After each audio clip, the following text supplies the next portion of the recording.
Hello बच्चों, आज आपका फिर से स्वागत है मेरे यूट्यूब चैनल में। आज हम कक्षा 6 का पाठ 6 करेंगे और पाठ का नाम है हमारे आसपास की सामग्री। देखिए, इस वीडियो में हम इस पाठ के प्रश्न उत्तर करेंगे। पाठ के अंदर जो प्रश्न उत्तर दे रखे हैं वो भी हल करेंगे और पाठ के आखिरी में जो प्रश्न उत्तर दे रखे हैं वो भी हल करेंगे। पाठ का नाम है हमारे आसपास की सामग्री। इसमें प्रश्न नंबर 1 है, क्या खाना पकाने के बर्तन बनाने के लिए कागज जैसी सामग्री का उपयोग करना अच्छा विचार होगा? कि खाना बनाने के लिए कागज जैसी सामग्री का उपयोग करना अच्छा होता है क्या? नहीं, क्योंकि खाना पकाने के लिए बर्तनों को उच्च तापमान सहन करने में सक्षम होना चाहिए। मतलब बर्तन ऐसा होना चाहिए जो गर्मी को सहन कर सके, ऊंचे तापमान को सहन कर सके। अगर कागज़ को हम गर्म करेंगे तो कागज़ तो जल जाता है। कागज़ के बर्तन उच्च तापमान को सहन नहीं कर सकते, इसलिए कागज़ के बर्तन नहीं बनाए जा सकते। प्रश्न नंबर 2, कपड़े से बने गिलास का उपयोग पानी के भंडारण के लिए क्यों नहीं किया जा सकता? कि ऐसा गिलास क्यों नहीं बनता जो कि कपड़े का बनाया हुआ हो? कपड़े से गिलास क्यों नहीं बनाए जा सकते? कपड़े से बने गिलास का उपयोग पानी के भंडारण, मतलब पानी को भंडारित करने के लिए, पानी को उसमें डालने के लिए कपड़े के बने गिलास का उपयोग क्यों नहीं किया जा सकता? उत्तर है, कपड़े में छोटे छिद्र होते हैं। जो कपड़ा होता है उसमें छोटे छोटे छिद्र होते हैं जिनसे पानी गुजर सकता है और बाहर गिर सकता है, इसलिए कपड़े से बना गिलास पानी को रोक नहीं पाता। इसलिए कपड़े से बने गिलास का उपयोग पानी के भंडारण के लिए नहीं किया जा सकता। प्रश्न नंबर 3 है, क्या सभी चमकदार पदार्थ धातु हैं? जो भी पदार्थ चमकदार होते हैं क्या वे सभी धातु होते हैं? उत्तर है, हालांकि अधिकांश धातुएं चमकदार होती हैं। देखिए, जो धातुएं होती हैं वो अधिकांश धातुएं चमकदार होती हैं, उनमें एक खास चमक होती है। फिर भी सभी चमकदार पदार्थ धातु नहीं हो सकते। लेकिन ऐसा नहीं है कि सभी चमकदार पदार्थ धातु होते हैं। उदाहरण के लिए जो आयोडीन होता है, आयोडीन क्रिस्टल, या फिर जो हीरा होता है, ये कई ऐसे पदार्थ जो चमकदार तो होते हैं लेकिन ये धातु नहीं होते। हीरा देखिए कितना चमकता है लेकिन वो धातु थोड़ी है। आयोडीन जो होता है वो उसमें चमक होती है लेकिन वो भी अधातु है। प्रश्न नंबर 4, क्या पानी पारदर्शी है? क्या पानी के आर पार देखा जा सकता है? क्या इसे अपारदर्शी बनाया जा सकता है? उत्तर है, हाँ, पानी पारदर्शी है, क्योंकि किसी भी वस्तु को पानी के साफ नमूने से देखा जा सकता है। अगर हम साफ पानी में किसी वस्तु को डाल दें तो उसमें से आर पार हम उस वस्तु को देख सकते हैं। अगर किसी वस्तु को साफ पानी में डाल दिया जाता है तो उस वस्तु को हम आसानी से देख सकते हैं। पानी में मिट्टी, पिसा हुआ आलू आदि डालकर उसे अपारदर्शी बनाया जा सकता है। फिर पानी को अपारदर्शी कैसे बनाया जा सकता है? पानी में या तो मिट्टी मिक्स कर देंगे, या फिर दूध मिक्स कर देंगे, या फिर लस्सी डाल देंगे, तो इस तरह से पानी को अपारदर्शी बनाया जा सकता है। प्रश्न नंबर 5 है, क्या पानी में डाली गई हर चीज़ गायब हो जाती है? हालांकि पानी एक सार्वभौमिक विलायक है, यानी ज़्यादातर सभी पदार्थों को अपने अंदर घोल लेता है और अधिकांश पदार्थों को घोल देता है। लेकिन कुछ ऐसे पदार्थ हैं जो पानी में डालने पर गायब नहीं होते, वे घुलते नहीं हैं। उदाहरण के लिए जैसे पत्थर, रेत और कांच, ये पानी में घोलते हैं इनको, तो ये घुलते नहीं हैं, तो वे गायब नहीं होते। तो क्या पानी में डाली गई हर चीज़ गायब हो जाती? तो नहीं, पानी में डाली गई हर चीज़ गायब नहीं होती। कुछ जो पदार्थ अघुलनशील होते हैं वे पानी में नहीं घुलते हैं। प्रश्न नंबर 6 है, क्या तेल, सिरका और शहद जैसे तरल पदार्थ पानी में घुल सकते हैं? तेल, सिरका और शहद, जो सिरका है वो और शहद जैसे तरल पदार्थ पानी में घुलनशील होते हैं, ये पानी में घुल जाते हैं। लेकिन तेल पानी में अघुलनशील है, ये नहीं घुलता है। तेल पानी में नहीं घुलनशील होता है, या फिर यहाँ लिखेंगे तेल पानी में अघुलनशील होता है। यहाँ पर लिखेंगे अघुलनशील, ए लगा देंगे यहाँ पर, अघुलनशील। तेल पानी में अघुलनशील होता है, इसलिए तेल पानी में नहीं घुलता है। प्रश्न नंबर 7 है, पानी में मौजूद गैसों के बारे में क्या कह सकते हैं? पानी में कौन कौन सी गैसें होती है? पानी में ऑक्सीजन घुली होती है, कार्बन डाइऑक्साइड घुली होती है। पानी में ऑक्सीजन, कार्बन डाइऑक्साइड जैसी गैसें घुलनशील होती हैं। और जलीय जानवर मतलब जो पानी में रहते हैं, जल में रहते हैं, वे जानवर, जलीय जानवर घुली हुई ऑक्सीजन के कारण जीवित रहते हैं, क्योंकि जल में जो जीव रहते हैं वो पानी में जो ऑक्सीजन घुली होती है उससे सांस लेते हैं। और जलीय पौधे, जो जल में जो पौधे होते हैं, वे घुली हुई कार्बन डाइऑक्साइड के कारण जीवित रहते हैं, घुली हुई कार्बन डाइऑक्साइड के कारण अपना भोजन बनाते हैं। प्रश्न नंबर 8 है, क्या कोई ऐसे गुण हैं जो सभी पदार्थों द्वारा दर्शाए जा सकते हैं? यदि हाँ तो वे क्या हैं? मतलब कुछ ऐसे गुण जो सभी पदार्थों में होते हैं। हाँ, द्रव्यमान और आयतन 2 गुण होते हैं जो सभी पदार्थों द्वारा दर्शाए जाते हैं। मतलब सभी पदार्थों में द्रव्यमान होता है और आयतन भी होता है। तो ये 2 गुण हैं जो सभी पदार्थों द्वारा दर्शाए जा सकते हैं। प्रश्न नंबर 9 है, क्या वायु द्रव्य है? वायु द्रव्य है? हाँ, वायु एक पदार्थ है, मतलब एक द्रव्य है, क्योंकि इसमें द्रव्यमान भी होता है और यह स्थान भी घेरती है। द्रव्य क्या होता है? वे पदार्थ जो जिनमें द्रव्यमान होता है और जो स्थान घेरते हैं वो होते हैं द्रव्य। तो देखिए वायु भी द्रव्य है, क्योंकि वायु एक ऐसा पदार्थ है इसमें द्रव्यमान भी और ये स्थान भी घेरती है, तो ये भी द्रव्य हुई। अब ये आगे है, आइए और अधिक सीखें। आइए और अधिक सीखें। इसमें प्रश्न नंबर 1 है, अपने रसोई घर में जाएं और देखें कि आपके माता पिता ने विभिन्न खाद्य सामग्रियों को किस प्रकार व्यवस्थित किया हुआ है। अपने रसोई घर में ये देखें कि विभिन्न खाद्य पदार्थ, मतलब खाने के जो पदार्थ होते हैं, खाने की जो सामग्री होती है, उनको किस तरह से व्यवस्थित किया हुआ है। क्या आप छंटनी के लिए किसी बेहतर विधि का सुझाव दे सकते हैं? क्या आप उनको अलग करने के लिए बेहतर सुझाव दे सकते हैं? अपनी नोटबुक में लिखिए। तो इसका उत्तर, विभिन्न खाद्य पदार्थों के संगठन के बारे में अपने माता पिता की मदद लें। पहले तो उनसे ये पूछना है कि ये आपने जो ये रख रखे हैं किचन में, किस तरह से रख रखे हैं। ये देखें कि भाई जो मसाले हैं वो एक लाइन में रख रखे हैं, एक जैसे डिब्बों में रख रखे हैं, और जो मीठी चीज़ें हैं वो एक तरफ रख रखी हैं, और या फिर मसाले जो है मसालदानी में रख रखे हैं, मतलब इकट्ठे एक जगह रख रखे हैं। क्योंकि जब भी खाना बनाया जाएगा तो हम ये नहीं है कि मिर्च कहीं से ढूंढेंगे, नमक कहीं से निकालेंगे, एक ही जगह एक ही मसालदानी में से सारी चीज़ें हमें मिल जाएगी। और मान लीजिए जो आटा है, आटा ये नहीं है छोटे से डिब्बे में रखेंगे, बड़े डिब्बे में रखेंगे, क्योंकि आटे की ज़्यादा आटे की ज़रूरत होती है। और साग सब्जियाँ फ्रिज में रखेंगे, एक तरफ एक टोकरी में साग सब्जियाँ रख देंगे। तो इस तरह से खाद्य पदार्थों का संगठन कर रखा होता है। और अगर और अच्छे से आप और अच्छा बेहतर सुझाव दे सकते हैं तो उसको आप अपनी नोटबुक में लिखिए। ये बताइए कि क्या सुझाव अच्छा हो सकता है, और एक तालिका बनाएं। यहाँ पर देखिए मसाले कहाँ पर रखे हैं और कौन कौन से होते हैं, ये लिख देंगे कौन कौन से मसाले और कैसे रखे जाएं। दालें कैसे रखी जाएं और किस तरह से कहाँ रखी जाएं। आटा छोटे बर्तन में रखना चाहिए, बड़े में रखना चाहिए, या पारदर्शी में रखना चाहिए, अपारदर्शी में रखना चाहिए। बर्तनों को एक साथ, कौन से बर्तनों को एक साथ रखें और कौन से बर्तनों को अलग रखें। और सूखे मेवे को कहाँ रखना चाहिए। ऐसा नहीं है सूखे मेवे को सीलन वाली जगह पर नहीं रखना चाहिए। तो देखिए मसाले एक साथ रखने चाहिए, दालें एक साथ रखनी चाहिए, आटा जो है बड़े बर्तन में रखना चाहिए, और बर्तन जो है ना वो जैसे कांच के बर्तन अलग रखने चाहिए, पानी पीने के बर्तन अलग रखने चाहिए, जैसे थालियाँ वो एक साथ रखनी चाहिए, कटोरियाँ जो एक साथ रखनी चाहिए, जो कप हैं कांच के बर्तन या फिर जो चीनी मिट्टी के बर्तन हैं उनको एक तरफ रखना चाहिए। तो सूखे मेवे जो हैं वो पारदर्शी डिब्बों में रखने चाहिए, जिनके आर पार देखा जा सके। उनके जो ढक्कन हैं वो टाइट होने चाहिए, क्योंकि इनमें सीलन आ सकती है। तो इस तरह से और भी अगर अच्छा सुझाव है, आप और कॉलम भी जोड़ सकते हैं और अपनी खुद की टेबल भी बना सकते हैं। साथ ही बेहतर सेटिंग विधि भी सुझाएं जो आपको लगता है, और अपने माता पिता द्वारा अपनाई गई विधि से जो बेहतर विधि है वो भी सुझाएं कि हम मसालों को एक साथ रख सकते हैं, मीठी चीज़ों को एक साथ रख सकते हैं, दालों को एक साथ रख सकते हैं, और इनको पारदर्शी डिब्बों में रखा जा सकता है, इनको प्लास्टिक के डिब्बों में रखा जा सकता है। इनको ये सुझाव लिख देना, इनको प्लास्टिक के डिब्बों में रखा जा सकता है, कांच के डिब्बों में नहीं रखना है, क्योंकि कांच के डिब्बे टूट सकते हैं।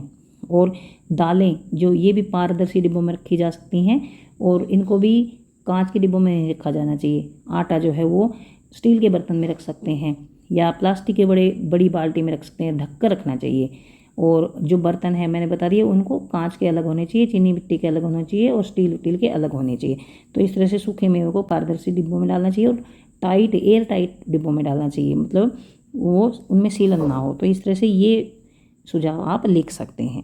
यहाँ पर ये लाइन आपको लिखने की ज़रूरत नहीं है, इसकी जगह आप ये लिखेंगे जो मैंने अभी बताया है।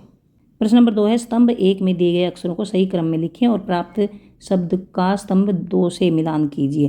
तो यहाँ पर देखिए स्तंभ 1 है, स्तंभ 2 है, वयद्र ये लिख रखा है, इनको सही करके लिखना है और इनसे मिलान करके लिखना है। लय सी घुलन, मतलब इनको घुलनशील जैसे ये सही हो गया है, और र पार सीधे इसको सही करके लिखना है, इसको सही, पहले इनको सही करके लिखना है, फिर इनसे मिलान करना है। तो देखिए उत्तर ये है, यहाँ पर ये जैसे वयद्र, इसको द्रव्य लिख दिया है, लय सी घुलन, इसको घुलनशील लिख दिया है, रपा सीधी इसको पारदर्शी लिख दिया है, यति मधु ये लिख दिया द्युति में जिसमें चमक होती है, और फिर इनसे मिलान कर दिए। देखिए जैसे पारदर्शी जिनके आर पार देखा जा सकता है, तो द्रव्य जो है स्थान घेरता है और द्रव्यमान रखता है।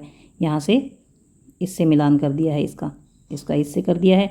घुलनशील जो है जल में पूरी तरह घुल जाए, पारदर्शी जिसके आर पार देखा जा सकता है, ये इस तरह से। तो यहाँ पर द्रव्य इससे, घुलनशील इससे, पारदर्शी इससे, ये हैं। इसके बाद प्रश्न नंबर 3 है, दुकानों और घरों में सामग्री रखने के लिए जिन पात्रों का उपयोग किया जाता है वे प्राय पारदर्शी होते हैं, इसके कारण बताइए। दुकानों और घरों में जो सामग्री रखी जाती है वे ज़्यादातर पारदर्शी डिब्बों में रखी जाती हैं। ऐसा क्यों? दुकानों और घरों में सामग्री रखने के लिए इस्तेमाल किए जाने वाले कंटेनर आमतौर पर पारदर्शी होते हैं ताकि उनके अंदर रखी सामग्री को साफ रूप से देखा जा सके और सामग्री का उपयोग आवश्यकता अनुसार किया जा सके। इससे समय की बचत होती है। देखिए हम बाहर से देख लेते हैं कि इसमें क्या चीज़ है, डिब्बा खोल के देखने की जरूरत नहीं पड़ती, तो उससे हमारे समय की बचत होती है। अन्यथा यदि बॉक्स पारदर्शी नहीं होगा तो हमें सारे डिब्बे चेक करने पड़ेंगे कि कौन सी वस्तु कौन से डिब्बे में है, और फिर हमारा टाइम बहुत लग जाता है और हमें आवश्यक वस्तु खोजने के लिए प्रत्येक बॉक्स को खोलना पड़ता है और उससे समय की हानि होती है, समय व्यर्थ होता है। प्रश्न नंबर 4 है, बताएं कि नीचे दिए गए कथन सही है या गलत है, या गलत कथनों को सही करके लिखें। लकड़ी पारभासी है, लकड़ी देखिए पारभासी नहीं है, वो अपारदर्शी है, जबकि कांच अपारदर्शी, ये गलत है। यहाँ पर असत्य लिखेंगे और पारभासी की जगह यहाँ लिखेंगे अपारदर्शी, और कांच है पारदर्शी, इसको काट देंगे, यहाँ लिखेंगे पारदर्शी। एल्युमिनियम की पन्नी में चमक होती है जबकि रबड़ में नहीं, ये ठीक है, यहाँ पर यह है सत्य। चीनी जल में घुल जाती है जबकि लकड़ी का बुरादा नहीं, ये भी सत्य है। सेब एक द्रव्य है क्योंकि यह कोई स्थान नहीं घेरता, ये गलत है, इसका द्रव्यमान होता है। तो यहाँ पर लिखेंगे सेब एक द्रव्य है क्योंकि यह स्थान घेरता है, इसको काट देंगे, यह स्थान घेरता है और इसका द्रव्यमान भी होता है। तो ये वैसे तो असत्य है, लेकिन इसको सही करके लिखेंगे तो ये लिखेंगे सेब एक द्रव्य है क्योंकि यह स्थान घेरता है और इसका द्रव्यमान होता है। तो पहला असत्य, दूसरा सत्य और फिर चौथा असत्य। इसके बाद प्रश्न नंबर 5 है, हम विभिन्न सामग्रियों जैसे लकड़ी, लोहा, प्लास्टिक, बांस, सीमेंट और पत्थरों से बनी कुर्सियां देखते हैं। कुर्सी बनाने के लिए सामग्री के कुछ वांछनीय गुण अग्रलिखित हैं। कुर्सी बनाने के लिए कौन कौन सी सामग्री होनी चाहिए? अग्रलिखित मतलब आगे लिखी हुई है, वांछनीय मतलब जिन्हें चाहा जाता है, मतलब जो हमें चाहिए। वांछनीय गुण अग्रलिखित है, आगे लिखे हुए हैं। कौन सी सामग्रियां इन गुणों को पूरा करती हैं? तो देखिए कठोरता, कठोर मतलब कुर्सी बनाने के लिए कठोर चीज़ चाहिए। लंबे समय, क्योंकि देखिए कुर्सी पर बैठना होता है और अगर कठोर नहीं होगी तो कुर्सी जल्दी टूट जाएगी, तो कुर्सी के लिए कठोर पदार्थ चाहिए। लंबे समय तक उपयोग के बाद भी बैठने पर झुकती या हिलती नहीं है, तो ये तो चाहिए। यहाँ पर देखिए कौन सी सामग्री इन गुणों को पूरा करती हैं। तो पहला गुण ये हो गया, कठोरता होनी चाहिए। दूसरा हल्का भार होना चाहिए, हाँ ये भी है, हल्का भार होना चाहिए, एक स्थान से दूसरे स्थान तक लाने ले जाने में आसान होता है, तो ये भी सही है, हल्का भार होना चाहिए। सर्दियों में बैठने पर अधिक ठंड महसूस नहीं हो, ये भी होना चाहिए। सर्दियों में जब कुर्सियों पर बैठा जाए तो अधिक ठंड महसूस ना हो। देखिए हम देखते हैं लोहे की कुर्सियों पर अगर बैठा जाता है तो ठंड ही लगती हैं वो सर्दियों में, तो और गर्मियों में अगर वो धूप में रखी होती है तो गर्म लगती हैं। तो जो पदार्थ सर्दियों में ठंडा ना हो और धूप में गर्म ना हो, ऐसा पदार्थ होना चाहिए। सर्दियों में बैठने में अधिक ठंड महसूस नहीं होनी चाहिए, और इसे नियमित रूप से साफ़ किया जा सकता है और लंबे समय तक उपयोग के बाद भी ये नई जैसी दिखती हैं, ये भी होना चाहिए कि इसे नियमित रूप से साफ़ किया जा सकता है और लंबे समय तक खराब भी नहीं होती। जैसे मान लीजिए जो लोहे की अगर कुर्सी लेंगे हम, तो उसको साफ़ तो कर लेंगे सूखे कपड़े से, लेकिन वो हम देखेंगे कुछ समय बाद उस पर जंग लगने लग जाएगी, उस पर पेंट करना पड़ता है, अगर जहाँ से भी पेंट हट जाएगा तो उस पर जंग लग जाएगी। तो ऐसे पदार्थ की बनाई जानी चाहिए जो कि साफ़ भी किया जा सके, उसको धोने का मन करे तो धो भी सकें और लंबे समय तक उसका उपयोग भी किया जा सकता है, वो नई जैसी दिखती रहनी चाहिए। तो उत्तर है कठोरता के संबंध में कुर्सी सीमेंट, ईंट, पत्थर, लोहा, लकड़ी से बनाई जा सकती है। यहाँ पर देखिए कठोर होना चाहिए, तो कठोर है सीमेंट, ईंट, पत्थर, लोहा, लकड़ी, इससे बनाई जा सकती है कुर्सी। हल्की भी होनी चाहिए। हल्की कुर्सी बनाने के लिए हमें प्लास्टिक या बांस का उपयोग कर सकते हैं क्योंकि इनका वजन कम होता है। सर्दियों में बैठने पर बहुत ठंड न लगे ऐसी कुर्सी बनाने के लिए हम लकड़ी या बांस का इस्तेमाल कर सकते हैं। ऐसी कुर्सी जिसे आसानी से साफ़ किया जा सके ये प्लास्टिक, लकड़ी या लोहे की बनाई जा सकती है, लेकिन लोहे के नहीं लिखेंगे यहाँ पर क्योंकि जो लोहा है ना वो बहुत दिनों तक नहीं चलता है। प्लास्टिक या लकड़ी की बनाई जा सकती है। प्रश्न नंबर 6 है, आपको खाद्य अपशिष्ट, टूटे हुए कांच या रद्दी कागज़ को एकत्रित करने के लिए पात्र की आवश्यकता होगी। खाद्य अपशिष्ट मतलब जब खाना बनाया जाता है तो उसमें जो छिलके वगैरह निकलते हैं या फल खाते हैं उनके जो छिलके होते हैं, या फिर खाना खाने के बाद जो रोटी बच जाती है या सब्जी बच जाती है तो वो होते हैं खाद्य अपशिष्ट, जिनको हम वेस्ट समझते हैं। टूटे हुए कांच या रद्दी कागज़ को एकत्रित करने के लिए पात्र की आवश्यकता होती है, बर्तनों की आवश्यकता होती है। इन सभी प्रकार के अपशिष्टों के पात्रों के लिए आप कौन सी सामग्री का चयन करेंगे? ये जो सभी अपशिष्ट हैं जैसे खाद्य अपशिष्ट या टूटे हुए कांच या फिर रद्दी कागज़, इनको रखने के लिए हम कौन सी सामग्री का उपयोग करें? मतलब इनको रखने के लिए हमें जो बर्तन चाहिए, जो पात्र चाहिए, उसके लिए आप कौन सी सामग्री का चयन करेंगे? आपको सामग्रियों के किन गुणों के बारे में विचार करना चाहिए? तो देखिए, जो खाद्य अपशिष्ट होते हैं, खाद्य अपशिष्ट के लिए प्लास्टिक के बने कंटेनर का उपयोग किया जा सकता है क्योंकि इसे साफ़ करना आसान होता है। देखिए, जो सब्जी वब्जी होती है उनमें मसाला भी होता है। अगर हम लोहे के बर्तन यूज करेंगे, लोहे का पात्र यूज करेंगे, लोहे का कंटेनर यूज करेंगे तो उस पर जंग भी लग सकती है, उसमें खाद्य अपशिष्ट डालेंगे तो, क्योंकि उसमें मसाला होता है। और जैसे टमाटर होते हैं तो उनमें अम्ल भी होते हैं, अम्ल लोहे को ख़राब कर देंगे। तो खाद्य अपशिष्टों को डालने के लिए हम प्लास्टिक के कंटेनर का उपयोग करेंगे क्योंकि इनको आसानी से साफ़ किया जा सकता है और ये बहुत दिनों तक ख़राब भी नहीं होते। टूटे हुए कांच रखने के लिए प्लास्टिक या लकड़ी का कंटेनर, रद्दी कागज़ रखने के लिए प्लास्टिक का डिब्बा या फिर कार्डबोर्ड का डिब्बा। प्रश्न 7 है, हमारे चारों ओर वायु है लेकिन हमें एक दूसरे को देखने से नहीं रोकती, मतलब वो पारदर्शी है, वायु पारदर्शी है, जबकि अगर बीच में लकड़ी का दरवाज़ा आ जाए तो हम एक दूसरे को नहीं देख सकते। ऐसा इसलिए है क्योंकि वायु पारदर्शी है, इसके आर पर देखा जा सकता है, और लकड़ी का दरवाज़ा अपारदर्शी है। ये लिखना है, सबसे उपयुक्त विकल्प चुने। तो यहाँ पर पहले में पारदर्शी और दूसरे में पारदर्शी, तो देखिए यही ठीक है, ये गलत है, पहला ही आएगा इसका उत्तर। प्रश्न नंबर 8 है, कल्पना कीजिए कि आपके पास दो अज्ञात सामग्रियां हैं। हमारे पास दो सामग्री कै और खै। जब आप सामग्री कै को दबाने का प्रयास करते हैं तो यह कठोर महसूस होती है और आसानी से अपना आकार भी नहीं बदलती। दूसरी ओर जब आप सामग्री खै को दबाते हैं तो यह आसानी से अपना आकार बदल लेती है। अब जब आप दोनों सामग्रियों को जल में मिलाते हैं, पानी में मिलाते हैं, तो केवल सामग्री कै पूरी तरह घुल जाती है जबकि सामग्री खै अपरिवर्तित रहती है। सामग्री खै पर कोई फर्क नहीं पड़ता है। सामग्री कै और खै क्या हो सकती हैं? क्या आप पहचान कर सकते हैं कि सामग्री कै कठोर है या नरम है? सामग्री खै क्या हो सकती है? अपने तर्क की व्याख्या कीजिए। तो देखिए यहाँ पर क्या है, जब सामग्री कै को दबाने का प्रयास किया जाता है तो कठोर महसूस होती है और अपना आकार नहीं बदलती, लेकिन जब आप दोनों को पानी में मिलाते हैं तो कै जो है वो पूरी तरह से पानी में घुल जाती है। तो ये चीनी हो सकती है, नमक भी हो सकता है।